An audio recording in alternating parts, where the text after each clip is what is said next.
खानज़ादा मोहम्मद उस्मान साहब, आप deputy district election officer Kargil हैं।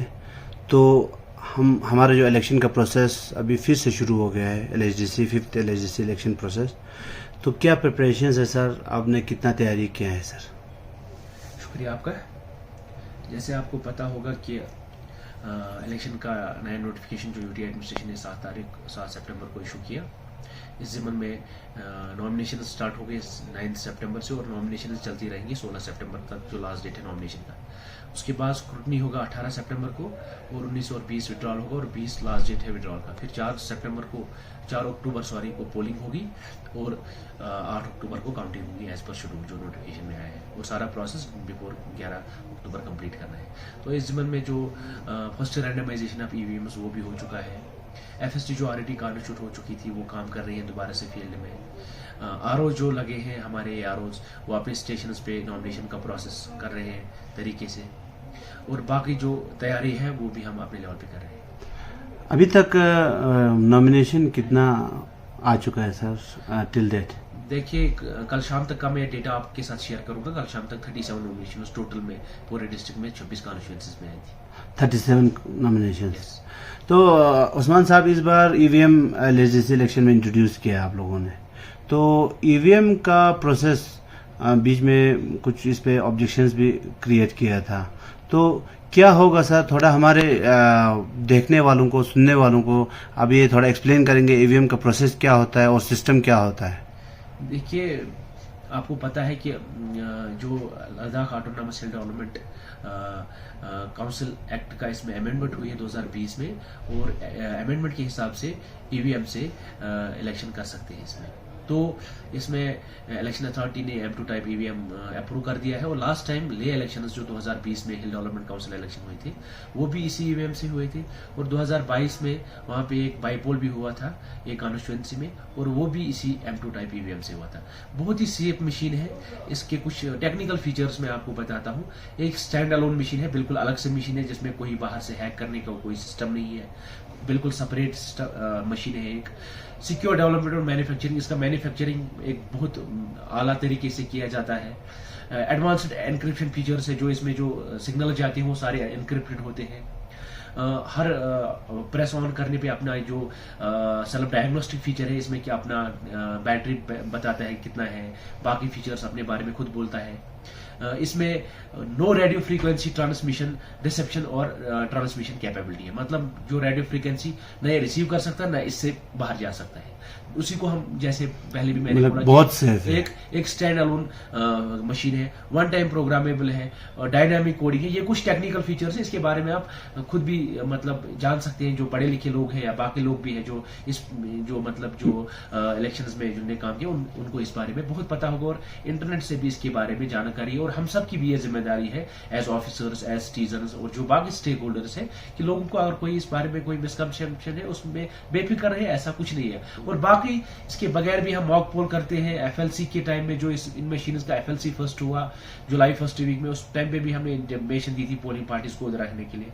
उसके बाद एक मॉक पोल होता है, उसमें भी वो पार्टिसिपेट कर सकते हैं। उसके बाद EVM रैंडमाइजेशन के जो पहला रैंडमाइजेशन हमारा हुआ अभी, उसमें भी हमने इन्विटेशन दी थी। सेकंड रैंडमाइजेशन के टाइम पे भी इन्विटेशन जाती है, और थर्ड रैंडमाइजेशन के टाइम पे भी इन्विटेशन जाती है पॉलिटिकल पार्टीज को, कि वो आप वहां पे प्रेजेंट रहे, या जो सबके सामने किया है, सबके सामने होता है। और वो आए भी थे। और मॉक पोल जो होता है वो प्रिपरेशन के बाद या उसके पोल डे में 1 घंटा पहले, उस टाइम भी वो हाजिर रह सकते। इसके अलावा बाकी सहूलियात हम वॉइस सेंटर क्रिएट करेंगे जहाँ पे स्ट्रांग रूम पे नजर रहती है कि कैंडिडेट रख सकते हैं नजर एंट्री एग्जिट पॉइंट का।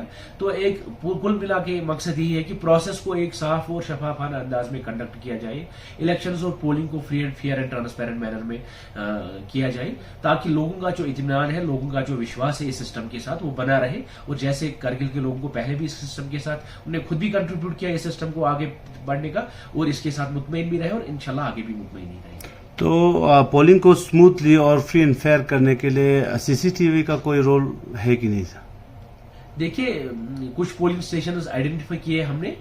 वैसे हमारी पोलिंग पार्टीज, हमारी सिक्योरिटी अमला और बाकी जो हमारे ऑब्जर्वर्स, माइक्रो ऑब्जर्वर्स, जो बाकी जोनल सेक्टोरल मजिस्ट्रेट्स होते हैं, वो सारे फील्ड में होते हैं। उस दिन एक्चुअल में पोलिंग के दिन होते हैं। और हमारे जो पॉलिटिकल पार्टीज या कैंडिडेट्स के जो पोलिंग एजेंट्स होते हैं वो भी होते हैं उसके साथ। मकसद कुल मिला के ये होता है कि कोई ट्रांसपेरेंसी में कोई कंप्रोमाइज ना हो और इलेक्शंस को फ्री फेयर और ट्रांसपेरेंट मैनर में कंडक्ट किया जाए। इस जिम्मे में कई एक जगह हमने सीसीटीवी का भी अरेंजमेंट किया है, तो वहां पे भी हम लगाएंगे सीसीटीवी।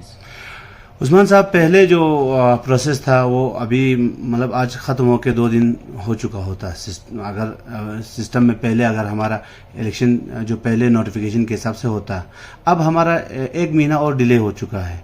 तो सर्दी भी आ रहा है, टफ लोकेशंस जो हमारे टफ पोलिंग स्टेशंस है, जैसे जिसमें सर्दी का बहुत ज़्यादा रहता है चांस, जैसे कि ज़ांस्कार में हो, हमारे द्रास एरिया में बहुत सारे ऐसे फार फ्लंग एरियाज़ है जहाँ पे सर्दी अभी बढ़ना शुरू हो चुका है। तो क्या प्रिपरेशंस किया है आप लोगों ने पोलिंग पार्टीज के लिए सर? जैसे आपने बोला कि अब 1 मंथ पीछे चला गया है तो थोड़ा सर्दी का अंदेशा है, तो उसमें हमने आइडेंटिफाई किए कुछ लोकेशंस, खासकर ज़ंस्कार सब डिवीजन में। तो वहाँ पे हम फायरवुड प्रोवाइड करेंगे पोलिंग पार्टीज को, ताकि वो बाज़ाब्ता वहाँ पे हीटिंग अरेंजमेंट सेटअप किया जाए। और बाकी कहीं और जगह भी अगर उस टाइप की जरूरत पड़ी हमें कि मौसम को मद्देनजर रखते हुए, तो वो हम अरेंजमेंट्स करके पोलिंग को बेहतरीन नजर में कंडक्ट करने की कोशिश करेंगे। कितने पोलिंग स्टेशन एस्टेब्लिश किए हैं सर, और पार्टीज का क्या हिसाब किताब रहेगा सर?